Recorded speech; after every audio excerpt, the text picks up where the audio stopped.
this video I would like to present an application that I developed as a university project, but it went a bit far due to a random inspiration particle that had crossed my mind. Basically, I'm doing this course called Image Processing and Analysis, where we are learning about different ways images can be processed on the level of individual pixels and how to apply these techniques in a programming language called IDL. As a final programming project, we are supposed to develop a widget application in this language that will have a graphical user interface and do something related to image processing. What you are currently watching is a recording of me testing a final, apart from some minor UI modifications, version of my project. But before I explain the technicalities, let me tell you a bit of the story behind my idea. Well, to be honest, for the longest part of the semester I did not have any desire to get started on my IDL project, as I had no idea what I could do and I was struggling to get anything running in IDL on my personal computer, because I could only use the open source version of the language GDL, which misses some of the IDL functions and does not have an integrated development environment. Then, one week came when the professor devoted an entire lecture to widget application design in IDL, and it was an extremely well-structured lecture with a sequence of code examples of gradually increasing complexity. During that lecture, one colleague asked the question if it was possible to make the application respond to multiple user events, example pressing two different buttons at the same time. That question made me think of a multiplayer game, such as the games where each player is controlling the movement of one character, one with the arrows and the other with ASWD keys. Starting out from that thought, I began wondering, well, maybe multiplayer is too ambitious, but since such a level of interaction based on user input is available, could I create a game in IDL in general? My first idea was Tetris, and during the practical classes following the lecture, I was trying out the idea. I managed to create an application where a squared shape could be moved left or right by pressing the arrow keys. Then, however, I realized there would be some tough challenges in trying to implement the full functionality of Tetris in IDL, the main one being that I would have to write functions that use the computer's clock time information to modify the movement of the tetrominos. Since this programming language was created for image analysis and not for game design, I strongly doubt if that would even be possible.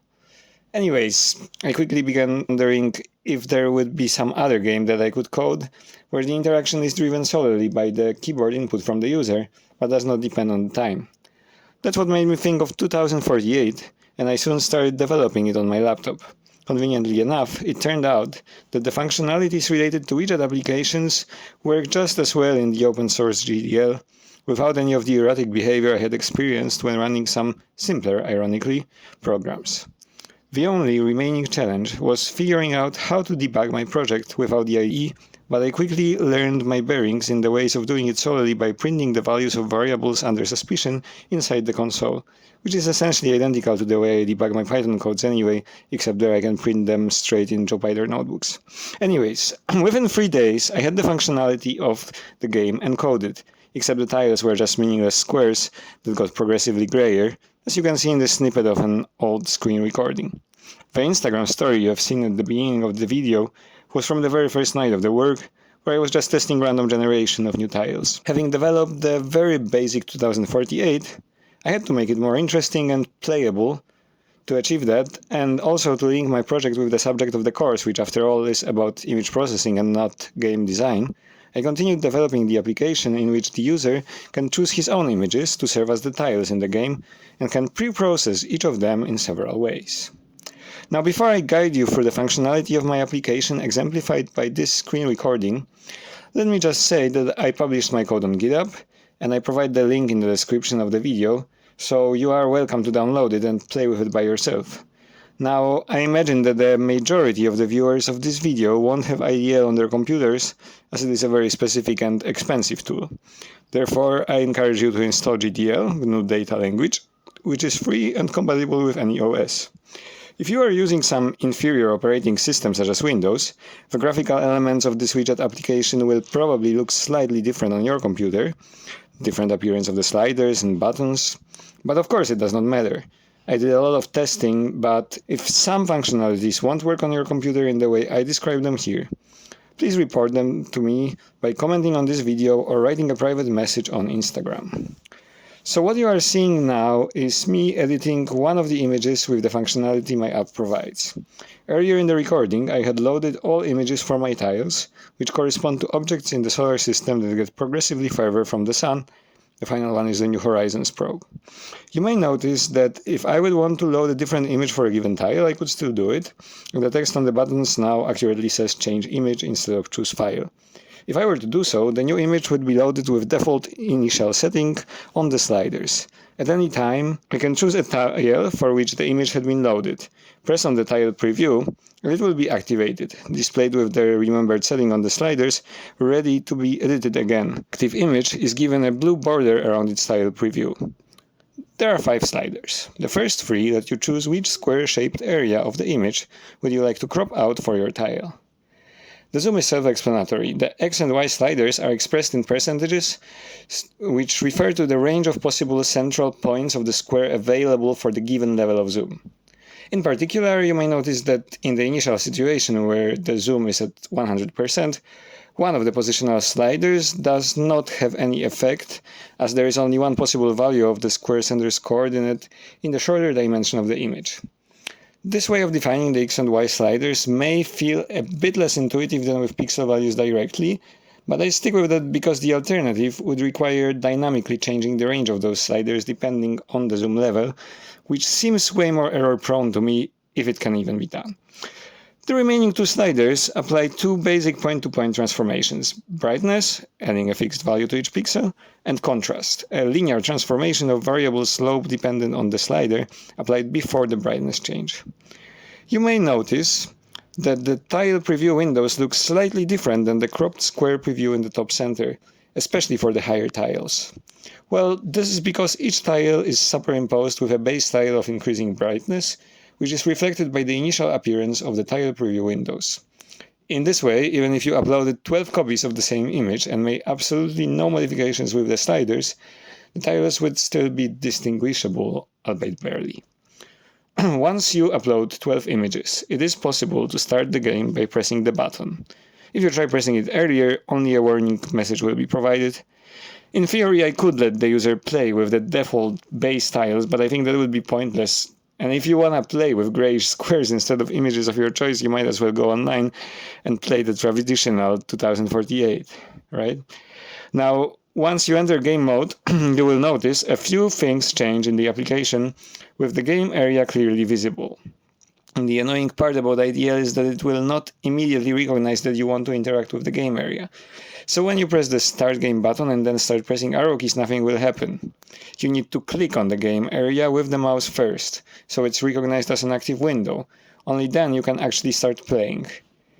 The best I could do was issue a written note about it. I tried to circumvent this and make the code recognize the pressing of arrow keys without clicking on the game area first, but it turned out to be futile and only generated new errors.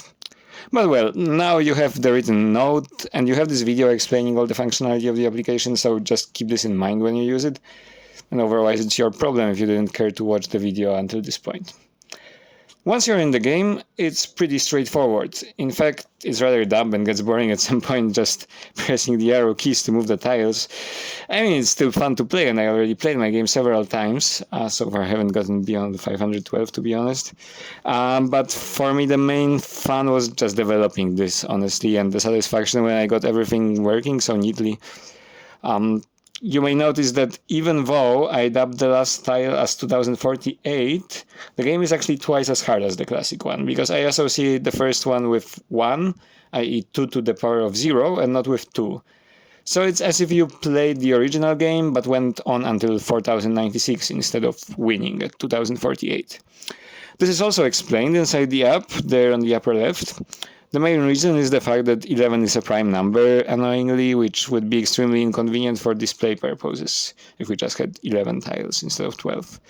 And the feature of tile preview is definitely necessary if the game where the tiles are created by the users, and in some cases may not follow a logical sequence logical enough to understand off the top of your head which tiles would merge into which ones. Actually, today I played with the images of Polish kings, and I was a bit lost in some moments. Of course, choosing a fairly logical sequence is still more than encouraged, as I did here with the solar system as well, which is also a bow I'm taking to the general discipline of my studies, planetary science. So yeah, now I'm just moving the tiles around, the reflection of my moves in arrows drawn in the bottom window is a feature I added mostly for the sake of this video, so it would be easier for you to follow my moves. However, it has a nice side effect that almost no part of the application window becomes redundant when you enter the game mode. Indeed, the cropped area preview turns into the game area itself. The image preview is now used to draw the arrows, indicating which of the arrow keys you had just pressed. The start button lets you now restart the game at any time, and the tile preview area is as needed now as before, for reasons I'd already explained, and even the extra space that I created around each tile's preview for the sake of displaying the blue border indicating the active image does not become redundant. It simply obtains a different meaning, as you may notice that the blue border will now always be drawn around the highest tile you've reached so far. I'm quite proud of these little nice touches here. The only widgets which do become useless once the game is started are image loading buttons and the sliders.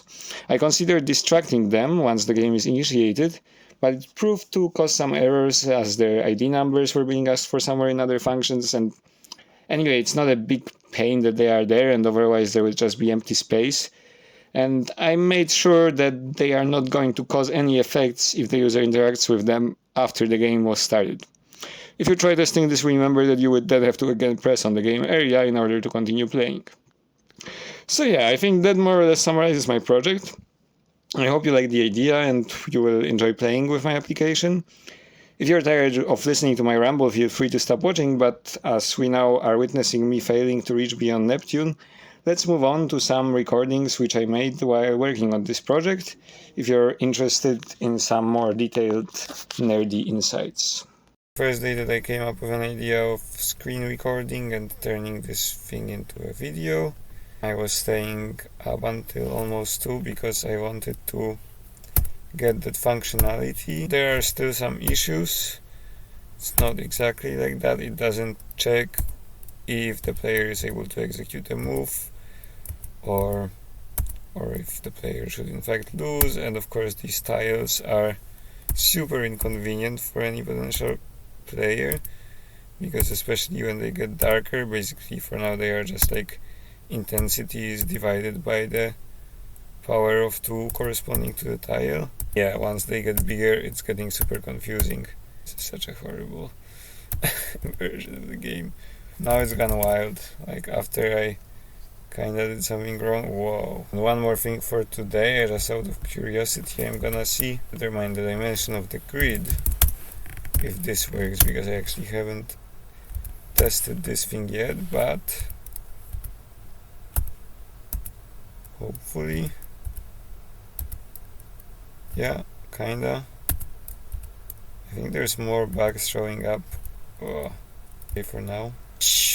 Oh, that certainly was wrong. The point will be to load these different images, so now I chose the file. Probably the name should appear somewhere because now it's kinda awkward.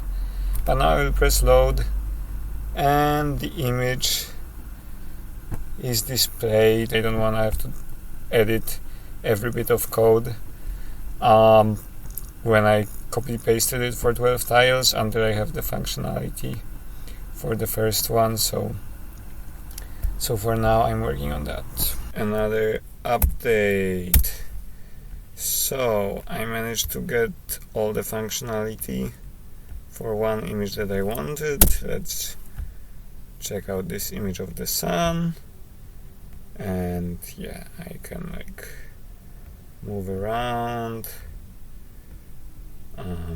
So these values are in percentages, so when the zoom is 0 then one of them is meaningless, but anyway, I can change the brightness and contrast so that it looks a bit more like a nice tile, and it's marked in blue to say that it's active for editing. And I can also change the image. Let's say open Mercury and everything is reset, which is also pretty cool. And now I'm gonna add all the widgets for the other tiles. Another progress update. We have 2 images. It will actually remember the values. So what I mean by that is that, okay, I load the second image. Now it resets the sliders. Now I will change some values here. And I can press here, this gets activated, and it remembers the previous values. And vice versa.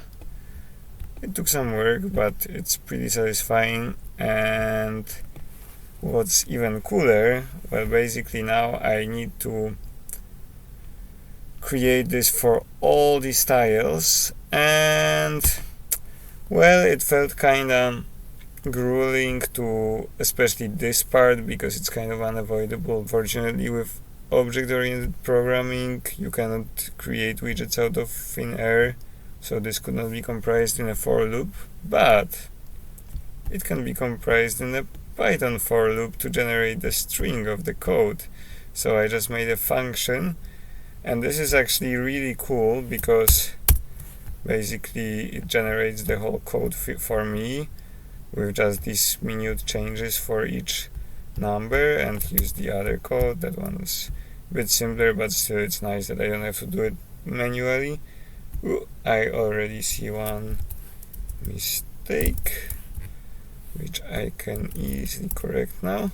And that's the thing, like this approach with the Python code for generating the string now, it will allow me very simple modifications. I hardly switched off screen recording and I can turn it back on because it was just a typical thing when you are using multiple programming languages and the symbols for power are different in one and the other. And now, of course, we have what we wanted, tile 1, 2, 4 and 2048. And now this will be live action, and hopefully it will work. Another problem that this needs to be 1 to 5. Okay, but that's a quick fix. What?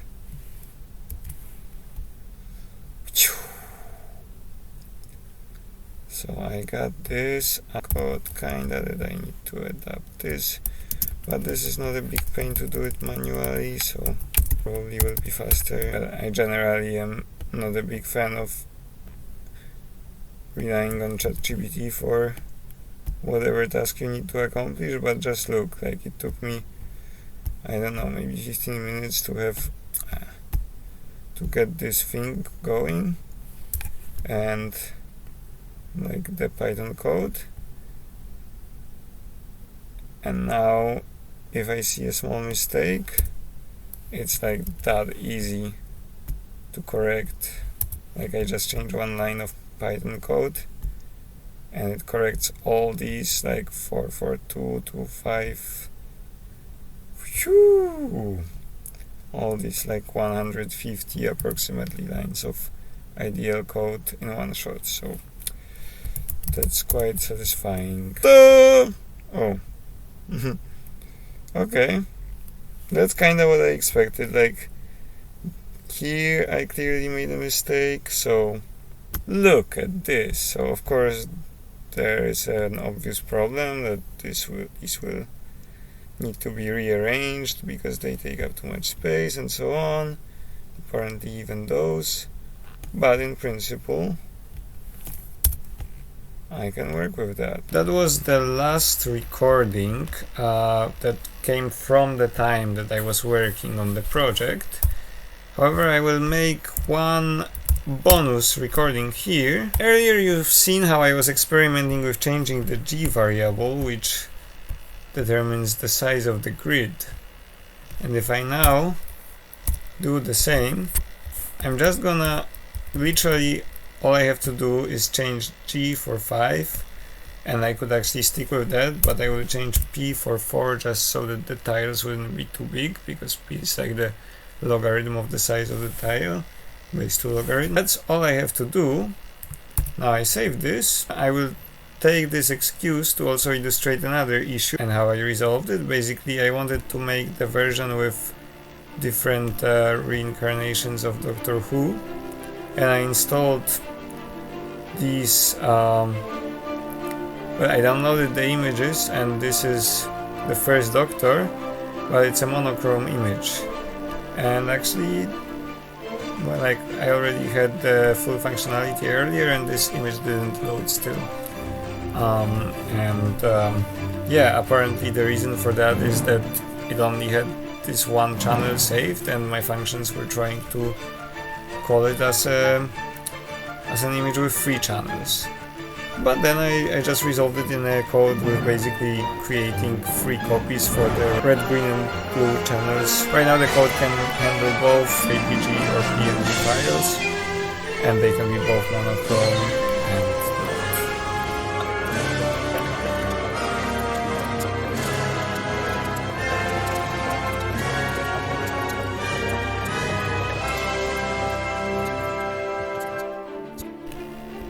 so, I think I accidentally restarted the game. Yeah, with 5, with the grid of size 5, it's gonna lag a little bit. But yeah, look, the functionality is the same. Everything, the blue borders, everything works. All I had to do was change 2 lines of code, and yeah, and it works for a different side of the grid. So that's just another nice thing to show here. And if I were to continue playing on this 5-shaped grid, I would probably be able to win. But that would take ages. That would take ages. But yeah, definitely, no matter how you play, you could actually play randomly and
no.